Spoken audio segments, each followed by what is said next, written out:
There's a couple of crops that's harder or more complex to grow than others. Some examples of that is sweet corn and watermelons. Today, let's talk about sweet corn. But first, let's look at why do we grow sweet corn. Of course, we love to eat it fresh out of the garden, but it is one of those staples in our diet. We preserve it, we use it throughout the year, and it feeds our family. We freeze it, and we've just started canning it recently, and we have corn on our table as a meal at least once a week during the year. Now, these three reasons come to mind of why we do that. First is taste. If you've never had your own sweet corn that you put up and process yourself and understand what the difference in taste is, you got to try it because it's absolutely awesome compared to what you buy in the grocery store. Number two is sustainability. You know, during COVID, when we couldn't go out and buy groceries, we felt a lot better because we had our food supply already in our freezer or on the shelf as canned, and we would still be able to eat good fresh vegetables. So we had that. We knew we had food during the time that we could not go to a grocery store. We don't live in town, so it's not easy for us to get up and run to town and be back in 5 minutes. So we have to plan ahead for our meals and make sure that if we're not able to go to town, we got groceries in the house, in the freezer, or on the shelf that we can fix the meal at any moment. And then we got the pesticide issue. Sweet corn is almost sprayed daily in the commercial fields where it is used to grow because there is no room for corn earworm in a corn of ear. So they have to spray with pyrethroids almost daily to counteract that. Now, there's ways in the vegetable garden, growing your own food, you can minimize that risk and not use near as much pesticides, if even any. Okay, so let's get into growing corn. First thing you want to do is understand varieties and being able to pick a variety that's going to suit you the best. So let's break it down to three types just to make it simple. The first is the starchy type, and these are the old-time varieties that have been around for a long time. We're talking Silver Queen, we're talking about G90, Stole Evergreen, which is an heirloom, and Sugar Buns. These right here are what we classify as SU varieties. These are the ones that most people are used to growing, and they are the easiest kind of sweet corn to grow. Now, they don't last as long when they mature out and they're ready to harvest, but they're easy to grow and they're good. We've grown Silver Queen for years and years and years. All right, the next one we're going to classify as the super sweets. These varieties include Obsession, Devotion, and Seminole XR. Now, this is kind of the middle of the road. These are sweet corns. They're not quite as easy to grow, but they have some things there that we really like. They have a long harvest winter, and when you harvest these, they're going to last several days in the refrigerator, unlike your starchier, your SU types. All right, and then we go with our Synergenic. Now, these are those real sweet field corns that a lot of people just love the taste of. I classify these as the super sweets, and these are the Honey Select variety, Temperance, and Serendipity. Now, these right here are probably the hardest to grow, but I can promise you, somebody in your family is absolutely going to go bonkers over the taste for these. Some of the younger generation especially love that sweet corn. Now, it's easy to get honed in the varieties your favorite and get stuck on that. I did that for years. Silver Queen, we must have grown that for at least 20-25 years. A few years ago, as I learned more about corn, we started doing things a little bit different. And I've honed in on one now that is my favorite, and it's Seminole XR. It's kind of that middle of the road between the Silver Queen and the Serendipity and the super sweets. It's the one I like the best. It suits our taste the best. It's not the easiest to grow, but I can grow it. I know how to grow it.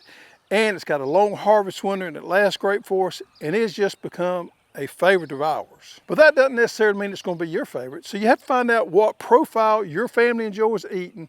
And then you have to understand, are you going to be able to grow some of these super sweets, or do you need to grow some of the SU, the Silver Queens? Now, if you're new to growing corn, I always recommend everybody start out by growing something by Silver Queen because it's a lot more forgiving at the growing stage, not so much at the harvest stage, but as far as growing, it's more forgiving than some of the other types.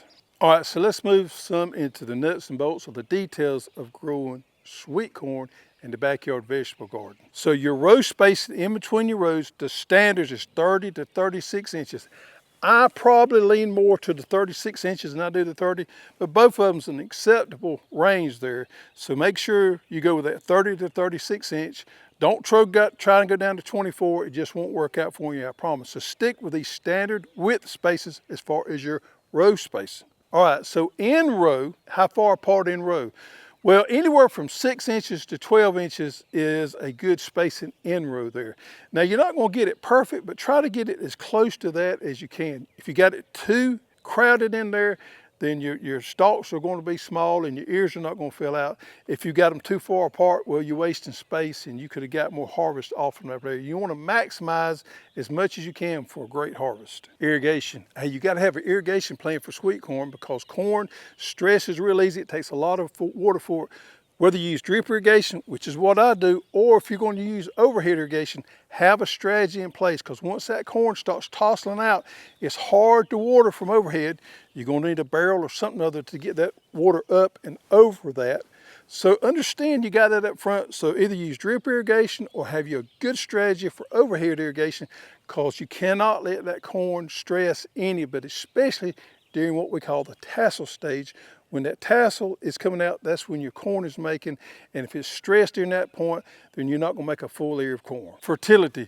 Corn is notorious for needing a lot of fertility and at the right time. Most people do not feed corn enough. I always said, you know when you fed your corn enough or fertilized enough, you burn the tip of that leaf just a little bit there. Corn loves phosphorus, it loves nitrogen, and it loves it at the right time. I don't recommend planting your sweet corn in raised bed and containers. Now, I know some people out there have done it. I just think there's better use of your time than planting sweet corn in raised beds or containers. Plant it in blocks. Corn is pollinated by the wind, not insects, so we want to plant in blocks, not long rows. My minimal plot that I'm gonna plant for sweet corn is around a 30 by 30. All right, so let's talk about harvesting sweet corn. We grow sweet corn to eat fresh out of the garden, but also we want to harvest it and preserve it so that we have corn year round. Now, you need to have a little bit of a strategy for harvesting your sweet corn and preserving it, whether you put it in cans, as we do sometimes, or we cream it and we freeze it. This is pretty labor intensive here, so you need to understand when it's going to come off and prepare for that. We start looking at our sweet corn about 2 weeks out from harvest, trying to figure out when it's going to be ready to harvest. Then we prepare for that. We know we're not going to be out of town. We're going to have time set aside to harvest and preserve and process that sweet corn once it comes in. Now, that's a lot of work. You got to pull it, you got to shuck it, you got to cream it, cut it off, and then you got to put it in the bag, and you got to do all this process here to be able to blanch it and put it in the freezer, or you got to can it. So there's a lot of things that's got to go on there, and there's a skill set that has to happen with that. If you don't have that skill set, try to partner up with some family or friends that do have that skill set and learn from them as we done from our forefathers, or try to include some family or friends in this whole process here that want to split that harvest with you so that you can have help to get this all done. We've done that a lot in the past. Years ago, all of our family got together and processed corn at the same time, so we would just split it up after we got through. And believe you me, it made things a lot easier. All right, so it's not the easiest thing to grow, it's not the easiest thing to process, but I highly encourage you to get that skill set, to start somewhere, learn how to grow corn, learn how to harvest it, learn how to preserve it. Tell you what, once you get to the point you can carry it from seed to preserving to a meal at the table, you will be proud of yourself, and in the long run you will be so much better off.